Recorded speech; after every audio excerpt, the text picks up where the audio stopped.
স্থান নাই। সবাই যেখানে থমকে দাঁড়ায় আমি সেখান থেকে শুরু করি। আমি সবসময় আমার দেশ, পিতামাতা, আমার সহযোদ্ধা এবং প্রশিক্ষকদের কথা মনে করে আমার দুর্বলতাকে সাহসে পরিণত করব। কঠোর পরিশ্রমে আমি মানসিকভাবে সুদৃঢ়, শারীরিকভাবে দুর্বল। আমি কে? আমি একজন ধর্মীয় সৈনিক। কেউ আমার অস্তিত্বকে খাটো করে দেখতে পারবে না, কেউ আমার সক্ষমতাকে কোনো সীমা দিয়ে আবদ্ধ করতে পারবে না। আমার দৃঢ় আত্মবিশ্বাসী আমাকে এগিয়ে নিয়ে যাবে অসম্ভবকে সম্ভব করার পথে। পরাজয় বা পিছু হটা এসব শব্দ আমার অভিধানে নেই। ব্যর্থতা, ভুল করার সংজ্ঞা আমি জানি না।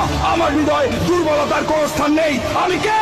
আমি একজন ধর্মীয় সৈনিক। আমার সাথে আমার সহযোদ্ধারা আছে। ঘাম, রক্ত আর অশ্রু বিসর্জন দিয়ে জীবন বাজি রেখে তারা আমার পাশে থাকবে। আমি কখনোই তাদের শত্রুর সামনে মাথা নিচু হতে দেব না। আমি হাসি মুখে যুদ্ধক্ষেত্রে ঝাঁপিয়ে পড়বো। যুদ্ধক্ষেত্রে আমার উপস্থিতি হবে আক্রমণাত্মক এবং হিংস্র।